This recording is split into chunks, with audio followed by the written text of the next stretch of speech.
Hello verse நம்ம பாக்ஸிம் சேனலில் இந்த ஃபோட்டோவை வச்சு தான் நம்ம இன்றைக்கி ஒரு மூவி போஸ்டராக நம்ம எடிட் பண்ண போகிறோம். ஸோ இந்த வீடியோ பார்த்து நீங்கள் ஃபஸ்ட் டைம் பார்க்குறீங்களா இருந்தால் ஆல்ரெடி நம்ம எப்படி ஒரு ஃபோட்டோவை ஈஸியாக கட் பண்ணி லேயர் சேஞ்ச் பண்ணுறது, பேக்ரவுண்ட் சேஞ்ச் பண்ணுறது நிறைய வீடியோஸ் அப்லோட் பண்ணிக்கிறோம். கிளாசிக் என்ன, மேனிபுலேஷன் என்ன, இந்த மாதிரி எக்ஸ்பிளைனிங்காக நிறைய வீடியோ அப்லோட் பண்ணிக்கிறோம். நீங்கள் பிளேலிஸ்ட்டில் போய் செக் பண்ணி பாருங்கள். நெக்ஸ்ட்டு எப்படி நம்ம ஈஸியாக பேக்ரவுண்ட் சேஞ்ச் பண்ணுறதுக்கான லிங்க் நான் டிஸ்கிரிப்ஷன் கொடுத்துருக்கேன், நீங்கள் கிளிக் பண்ணி பார்த்துக்கலாம். ஸோ இந்த ஃபோட்டோ பார்த்தீங்கன்னா நம்ம ஆல்ரெடி கட் பண்ணி வச்சிட்டோம். அதனால் வந்து டேரெக்டாக பேக்ரவுண்டை வந்து செலக்ட் பண்ணிக்கலாம். ஸோ நீங்கள் டவுன்லோட் பண்ணி வச்சுருக்கக்கூடிய பேக்ரவுண்டை செலக்ட் பண்ணிங்க நண்பா. நாம் இந்த பேக்ரவுண்டை யூஸ் பண்ணி தான் நண்பா ஒரு மூவி போஸ்டராக நம்ம எடிட் பண்ண போகிறோம். ஸோ உங்களுக்கு எந்த மூவி போஸ்டரில் வச்சு எடிட் பண்ணணும்னு நினைக்கிறீங்களோ அந்த மூவி போஸ்டருக்கான பேக்ரவுண்ட் டவுன்லோட் பண்ணி வச்சுக்காங்க. கட் பண்ணி வச்சுருக்கக்கூடிய ஃபோட்டோவை ஆட் பண்ணுறதுக்கு முன்னால் நாம் வந்து இந்த ஃபோட்டோ வந்து கொஞ்சம் பேக் சைடு வந்து கொஞ்சம் பிளர்னஸ் பண்ணிக்கலாம். ஸோ அதுக்காக வந்து பார்த்திங்கன்னா எஃபெக்டை கிளிக் பண்ணிக்காங்க. எஃபெக்டை கிளிக் பண்ண அப்புறம் பிளர் அப்படிங்கிற ஆப்ஷனை கிளிக் பண்ணிக்காங்க.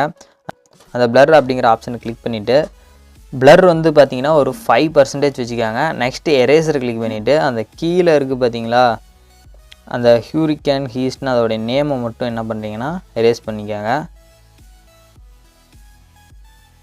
ஓகே கொடுத்த அப்புறம் நாம் கட் பண்ணி வச்சுருக்கக்கூடிய ஃபோட்டோவை இப்போ ஆட் பண்ணலாம். ஆட் ஃபோட்டோ கிளிக் பண்ண அப்புறம் நாம் கட் பண்ணி வச்சுருக்கக்கூடிய ஃபோட்டோவை ஆட் பண்ணிக்கலாம். ஸோ ஒரு கரெக்டான சைஸை இமேஜின் பண்ணிவிட்டு உங்களுடைய ஃபோட்டோவை வந்து ஆட் பண்ணிக்காங்க நண்பா. நெக்ஸ்ட் நம்ம கட் பண்ணி வச்சுருக்கக்கூடிய ஃபோட்டோவை ஆட் பண்ண அப்புறம் ஓகே கொடுத்துக்காங்க நண்பா. ஓகே கொடுத்த அப்புறம் பார்த்தீங்கன்னா நம்ம வந்து கலர் அட்ஜஸ்ட்மெண்ட் பண்ணலாம். ஸோ டூல்ஸ் அப்படிங்கிற ஆப்ஷனை கிளிக் பண்ணிவிட்டு அட்ஜஸ்ட்டை கிளிக் பண்ணிவிட்டு லேயரோடைய கலரை வந்து அட்ஜஸ்ட்மெண்ட் பண்ணுங்கள். ஓகே நண்பா. நெக்ஸ்ட்டு பார்த்தீங்கன்னா எஃபெக்டை கிளிக் பண்ணிக்காங்க. எஃபெக்டை கிளிக் பண்ண அப்புறம் எஃப்எக்ஸை கிளிக் பண்ணிக்காங்க. அதில் வந்து ஹெச்டிஆரை கிளிக் பண்ணிக்காங்க. ஹெச்டிஆர் கிளிக் பண்ண அப்புறம் பார்த்தீங்கன்னா ஃபேட் வந்து பார்த்திங்கன்னா ஒரு 98% வச்சுக்காங்க. எஃபெக்டை கிளிக் பண்ண அப்புறம் பார்த்தீங்கன்னா இப்போ வந்து HDR2 அப்படிங்கிற ஒரு எஃபெக்டை கிளிக் பண்ணிக்காங்க. இந்த HDR2வை கிளிக் பண்ண அப்புறம் இந்த அன்ஷார்ப்பை வந்து ஃபுல்லாக வந்து கம்மி பண்ணிடுங்க. இப்போ அந்த பிளர் அப்படிங்கிறத அட்ஜஸ்ட்மெண்ட் பண்ணி பார்த்தீங்கன்னா ஒரு 3D லெவலுக்கு இருக்கும். உங்களுக்கு வந்து ஒரு மூவி போஸ்டருடைய எஃபெக்ட் உங்களுக்கு கிடைக்கும். இப்போ எஃபெக்டை கிளிக் பண்ண அப்புறம் பிளர் அப்படிங்கிற ஆப்ஷனை கிளிக் பண்ணிக்காங்க. இந்த பிளர் அப்படிங்கிற ஆப்ஷனில் பார்த்தீங்கன்னா ஃபோக்கல் ஜூம் அப்படிங்கிற ஆப்ஷனை கிளிக் பண்ணிக்காங்க நண்பா. இந்த ஃபோக்கல் ஜூம் அப்படிங்கிற ஆப்ஷனை கிளிக் பண்ண அப்புறம் உங்களோட சைஸை வந்து அட்ஜஸ்ட்மெண்ட் பண்ணி பாருங்கள். சைஸை வந்து கொஞ்சம் ஃபுல்லாக வச்சுக்காங்க. நெக்ஸ்ட் வந்து அந்த ஃபோக்கஸிங் வந்து நம்ம ஃபேஸ்க்கு பக்கத்தில் இருக்கிற மாதிரி வைங்க.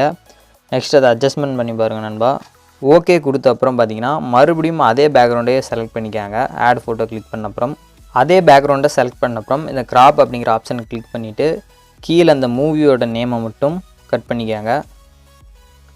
கட் பண்ண அப்புறம் பார்த்தீங்கன்னா கரெக்டாக நம்ம ஆல்ரெடி இந்த கெப்பாசிட்டி வந்து கம்மி பண்ணிக்காங்க.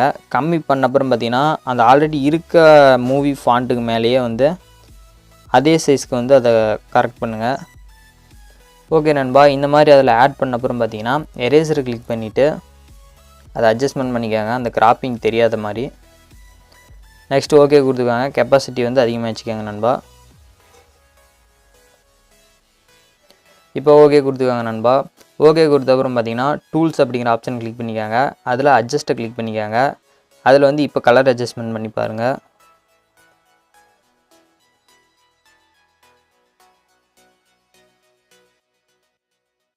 ஸோ இந்த விக்னெட் அப்படிங்கிற ஆப்ஷன் கிளிக் பண்ணிவிட்டு சைஸ் அட்ஜஸ்ட்மெண்ட் பண்ணி பாருங்கள். நெக்ஸ்ட்டு சைஸ் அட்ஜஸ்ட்மெண்ட் பண்ண அப்புறம் நண்பா அதை ஓகே கொடுத்துக்காங்க நண்பா. நெக்ஸ்ட்டு பார்த்தீங்கன்னா ஆட் ஃபோட்டோ கிளிக் பண்ணிக்காங்க நண்பா. ஆட் ஃபோட்டோ கிளிக் பண்ண அப்புறம் நீங்கள் டவுன்லோட் பண்ணி வச்சுருக்கக்கூடிய கிளாஸ் பிங்கை வந்து ஆட் பண்ணிக்காங்க. அதை ஆட் பண்ண அப்புறம் பார்த்தீங்கன்னா பிளெண்ட் பண்ணிக்காங்க. பிளெண்ட் பண்ணி ஸ்க்ரீன் பண்ணிங்கன்னா ஸ்க்ரீன் ஆகும். ஸோ இப்போ அதை வந்து பார்த்திங்கன்னா அந்த ஒரு கரெக்டான சைஸ்க்கு வந்து நமக்கு பேக் சைடு வந்து பிளாஸ்டிங் ஆகிற மாதிரி ஒரு வியூவில் வைங்க. வச்சப்புறம் எரேசர் கிளிக் பண்ணிவிட்டு பார்த்தீங்கன்னா நம்மளுடைய பாடியில் வந்து அந்த கிளாஸ்லாம் இல்லாத மாதிரி எரேஸ் பண்ணிக்காங்க. நெக்ஸ்ட்டு பார்த்தீங்கன்னா நண்பா அதை ஓகே கொடுத்த அப்புறம் பார்த்தீங்கன்னா எஃபெக்டை கிளிக் பண்ணிக்காங்க.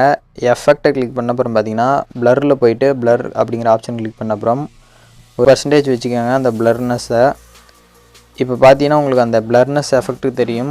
ஸோ இப்போ வந்து என்ன பண்ணுறீங்கன்னா ஓகே கொடுத்துக்காங்க நண்பா. ஓகே கொடுத்த அப்புறம் பார்த்தீங்கன்னா இதுக்கு மேலே இதில் நீங்கள் ஏதாவது உங்களுடைய லாகோ டிசைனிங் ஏதாவது ஆட் பண்ணணும் டெக்ஸ்ட் பண்ணணும்னு நினச்சிங்கன்னா டெக்ஸ்ட் பண்ணிக்கலாம் நண்பா.